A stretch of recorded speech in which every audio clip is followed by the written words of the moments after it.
Weak men aren't unlucky. They're predictable. And predictable men are easy to use, easy to manipulate, easy to discard. That's the truth no one tells you. Because the moment you understand it, you stop being profitable. Here's the first uncomfortable realization. Weakness is not innocence. It is permission. Power doesn't attack at random. It observes, it waits, and then it selects. Not the strongest, not the smartest, but the man who hesitates. The man who seeks approval. The man who explains himself too much. And once selected, the process is already over. If weakness is so dangerous, why does society keep rewarding it? From childhood, you're taught a lie dressed as virtue. Be nice. Be fair. Be understanding. Don't be aggressive. But notice something chilling. No one says, be formidable. Be untouchable. Be willing to stand alone. Because a man who can stand alone cannot be controlled. So society doesn't destroy strong men. It reprograms them early. Weak men are not born. They are trained. Trained to feel guilty for wanting more. Trained to confuse compliance with morality. Trained to believe that being useful equals being valued. And here's the dark trick. The more useful you are, the less respect you receive. Because usefulness signals availability, not power. Look at history, not through heroes, but through systems. In medieval courts, kings didn't rely on the strongest knights for administration. They relied on scribes, advisors, clerks, men who depended on proximity to power to survive. Men who feared exile more than dishonor. Why? Because a warrior could leave. A dependent man could not. And dependence is leverage. Here's a rule Machiavelli understood long before psychology had a name for it. Power doesn't exploit force. It exploits fear of loss. The man who fears losing approval, fears losing belonging, fears losing comfort, will trade his spine for security. And he won't even realize he's doing it. But how does power recognize weakness so quickly? Because weakness has tells. Always has. Weak men over-explain. They justify decisions that don't need justification. They apologize preemptively. They offer loyalty before it's earned. They reveal emotions too early, mistaking honesty for strength. And manipulators notice instantly, not consciously, instinctively. Just like predators in nature don't attack the fastest animal. They attack the one that limps. And now comes the most dangerous illusion of all. Weak men believe they are chosen because they are special. You're the only one I trust. You're so reliable. I don't know what I'd do without you. Sounds like appreciation. It isn't. It's containment. Because the man who feels needed will tolerate disrespect. The man who feels replaceable will demand none. Look at imperial China. Emperors surrounded themselves with eunuchs, not generals, inside the palace. Why? Because eunuchs had no lineage, no independent power base, no future outside the emperor's favor. They were weak by design, and that made them controllable. Many empires collapsed, not because of rebellion, but because power was handed to men who needed proximity, more than truth. Weakness doesn't get punished immediately. That's the genius of the trap. At first, weakness gets rewarded. More responsibility, more emotional access, more trust. Until one day you realize you do everything and own nothing. So why don't weak men leave? Because weakness is reinforced by fear of isolation. Most men are more afraid of standing alone than standing exploited. Machiavelli warned about this exact flaw. Men will betray themselves before they betray the group that shelters them. The need to belong is stronger than the need to be respected. And power knows this. That's why weak men don't rebel. They rationalize. They say, it's not that bad. I'm just being patient. This will pay off. But power doesn't reward patience. It rewards leverage. And patience without leverage is submission. Here's the darkest realization most men never reach. No one is targeting you. You are being sorted, quietly placed into a category. Leaders' tools, threats disposable. And once you're sorted as useful, every interaction reinforces that label. Not because people are evil, but because systems follow incentives. So here's the question you should be asking right now. The one that makes power uncomfortable. If weakness is so visible, if it's so predictable, if it's so exploitable, who around you has already identified it? And more importantly, what do they gain by keeping you exactly as you are? Because in the next, we're not talking about weakness anymore. We're exposing the psychology of those who use you. And once you see how they think, you'll never see the world the same way again. Power does not announce itself. It does not threaten. It does not rush. And it never explains. Power observes. While weak men speak, power watches. While weak men reveal intentions, power collects data. And by the time a weak man realizes he's being used, the structure is already built around him. If manipulators are so dangerous, why do most people never notice them? Because real power does not look aggressive. It looks calm. It looks reasonable. It looks patient. The most effective manipulators are rarely loud tyrants. They are listeners. They let you talk. They let you vent. They let you confess. And every confession is a transfer of leverage. Here is the first rule of the powerful. Information flows upward, never downward.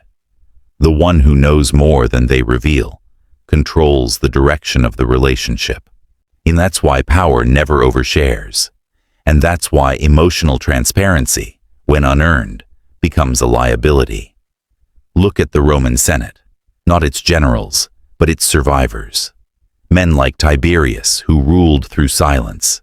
He spoke less, reacted slower, revealed nothing. While others exposed their ambitions openly, Tiberius let them destroy themselves by being seen. Power doesn't compete. It lets others expose themselves first. But how does manipulation happen without force? Through manufactured consent. Manipulators don't demand. They frame. They say, I thought you'd understand. I wouldn't ask anyone else. You're the only one who can handle this. Notice something. No threat. No command. Just moral pressure. And weak men comply. Because refusing would make them feel selfish. That's not influence. And that's psychological taxation. Here's what Machiavelli understood with terrifying clarity. Men obey most willingly when they believe it was their idea. So manipulators don't push, they guide. They let you walk into obligation with your own feet. Now understand this. The traits society demonizes, coldness, narcissism, emotional detachment, are often strategic advantages. Not because they are moral, but because they eliminate vulnerability. A man who does not need approval cannot be controlled through guilt. A man who does not fear conflict cannot be cornered by tension. A man who does not seek validation cannot be led by praise. Consider Otto von Bismarck. He did not rule through passion. He ruled through restraint. While others made emotional speeches, Bismarck waited. He let opponents commit publicly to positions, then used their own words as chains. He didn't overpower enemies. He outlasted them. So why do manipulators prefer weak men specifically? Because weak men telegraph their limits. They say, I just don't want drama. I hate confrontation. I don't want to seem rude. To power, that's not humility. That's a map of how far you can be pushed before you break. And here's the brutal truth. Manipulators don't create exploitation. They discover tolerance. They push lightly. If you resist, they retreat. If you comply, they advance. Step by step, boundary by boundary. Until one day, your life feels smaller, and you don't know when it happened. Weak men often believe respect grows from likability. It doesn't. Likability invites access. Respect demands distance. See, power maintains uncertainty. That's why respected men are rarely fully understood, and understood men are rarely respected. In feudal Japan, samurai were feared not for brutality, but for unpredictability. They did not explain themselves. They did not negotiate emotionally. Their restraint created danger, and danger creates respect. So why doesn't power protect the weak? Because power protects itself. Always has. Always will. Loyalty without leverage is disposable. History is filled with loyal men discarded the moment they became inconvenient. Not because power is cruel, but because power is self-preserving. Machiavelli never promised fairness. He promised accuracy. Once you see how manipulators think, you realize something disturbing. They don't hate weak men. They depend on them. Weak men stabilize systems, absorb pressure, carry emotional and operational weight, and when they collapse, they are replaced quietly. So now the real question isn't, who is manipulating me? The real question is far more dangerous. What parts of me make manipulation possible? Because in the final, we're not exposing others anymore. We're doing something far more threatening. We're rebuilding the self, cold, controlled, and untouchable. And once that transformation begins, you don't go back. Awareness changes nothing by itself. Knowing you're being used does not stop exploitation. Only transformation does. And transformation begins with a brutal decision. You must abandon the version of yourself that needs to be understood. Why do most men fail after they awaken? Because they try to stay moral in a world that rewards leverage. They cling to old identities. I'm a good man. I wouldn't do that. That's not who I am. But power does not ask who you are. It responds only to what you project. Machiavelli warned, men are judged by outcomes, not intentions. And intentions without results are invisible. The first reconstruction is ethical detachment, not immorality. Precision. Understanding that morality is a tool, not a cage. Rigid morality makes behavior predictable, and predictable men are easy to manipulate. Consider Napoleon Bonaparte, not as a conqueror, but as a strategist. Napoleon did not bind himself to ideology. He adapted identities depending on terrain, audience, and moment. Revolutionary to the masses, emperor to the elites, general to the army. He wasn't inconsistent. He was unfixed, and unfixed men cannot be cornered. If identity is fluid, what replaces it? Control. Specifically, emotional control. Weak men feel first, act second. Powerful men reverse the order. Emotion becomes data, not direction. That's why silence terrifies manipulators. Silence removes feedback. No reassurance, no reaction, no emotional signal to exploit. Here's a rule few men accept. The less you react, the more authority you gain. Because reactions expose values, and exposed values become pressure points. Emotion is currency. Weak men overspend. They explain, they vent, they justify. Power hoards. It speaks only when speech moves position. Everything else is leakage. Look at Queen Elizabeth I, surrounded by enemies, pressured to marry, threatened constantly. She revealed nothing. She delayed decisions for years, not out of fear, but because delay preserved leverage.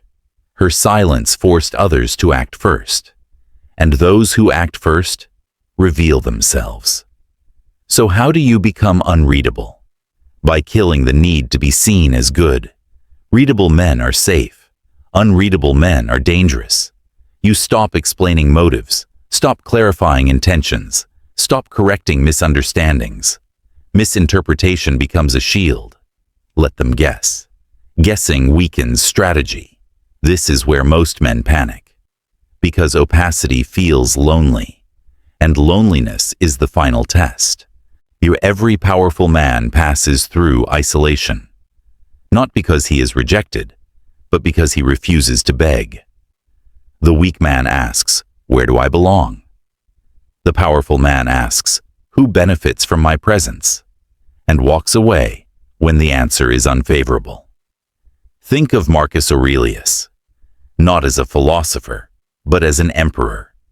He ruled while emotionally alone, surrounded by advisors, armies, citizens, yet inwardly detached. His strength was not dominance, it was self-governance.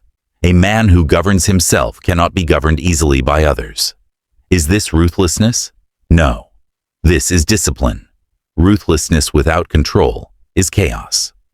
True ruthlessness is selective. It knows when to advance, when to withdraw, when to cut ties without explanation, and most importantly, when to do nothing. Here's the shift that changes everything. You stop trying to be useful and start being optional. Optional men choose. Useful men comply. At some point, people notice something unsettling. You're still calm, but no longer available. Still polite, but no longer accommodating. Still present, but no longer predictable. They feel it before they understand it. Your absence becomes expensive, and that's when the balance flips. The same world that once used you now tests you. Because power does not ignore strength. It probes it. So here's the final question. The one that lingers after the screen goes dark. Now that you are no longer easy to use, who will try to break you next? Because once you step into this position, there is no innocence left to return to, only clarity. Welcome to the final truth of the Prince's doctrine.